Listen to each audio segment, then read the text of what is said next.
Newcastle really is a wetland city. We've got these magical patches of urban bush, and a lot of them are on creeks or wetland edges. And they are literally being smothered by weeds. There's a lot of erosion occurring in the catchment, which is flowing down into these significant wetlands. It's fundamental that we really partner with organisations to keep our natural environment and our waterways in a good and positive condition.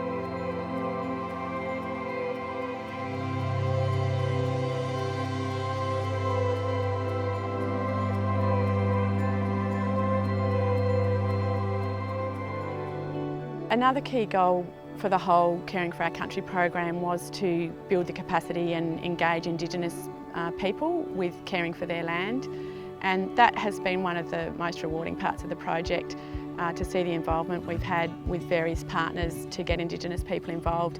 And you know, it is their country, they have that tradition of being the custodians, and in an urban area to be able to give them an opportunity to really partner with us and help with that was really great. Indigenous cultural connection to country is important to Indigenous people. Country is everything to them. Their involvement in Indigenous land management is everything to the Indigenous people. It's a holistic view that they take to Indigenous land management. So when they work on country, they're at home.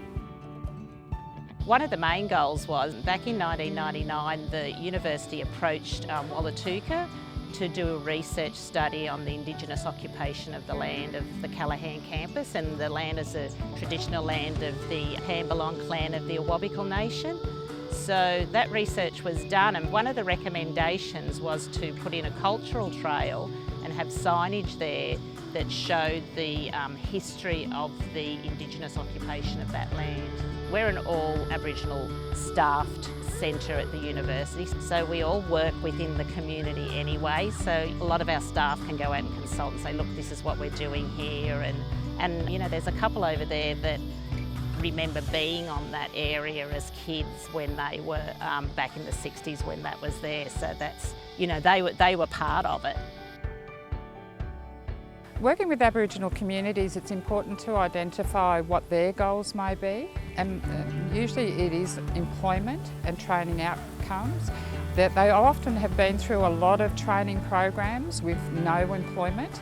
This program was different. It was offering them paid employment and training on ground, and that was a big factor for the group that we interviewed, that they were actually getting an opportunity to work.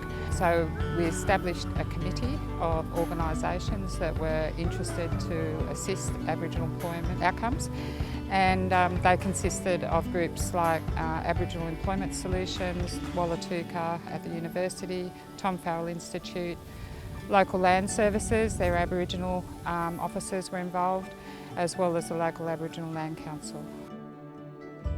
From starting the traineeship, I didn't know much about my culture growing up, so yeah, I learned a fair bit. I've got all the certificates that I needed, still getting some more. I've currently landed a job with Tulajua, which now I'm trying to get an upper level of employment there, so yeah, it's been pretty good so far. I kind of want to go into like more the wildlife park area and do like RFS and that kind of stuff, SES, looking towards that area sometime in the near future. And then maybe doing uni. It gives you a lot of perspective from where I was to where I am now. It's a great opportunity. Yeah, the project has really kicked off the career for one of our Indigenous trainees. That's Mariah Kennedy. She was one of our trainees, fantastic worker, and she got her Cert 2 in Conservation and Land Management through the project. She kept on working with us as a casual through conservation volunteers, doing the follow-up works, and ultimately she has now got a full-time job with, you know, one of the best bush regen companies in the city. So that was really great to see her goals fulfilled, kicked off by this project.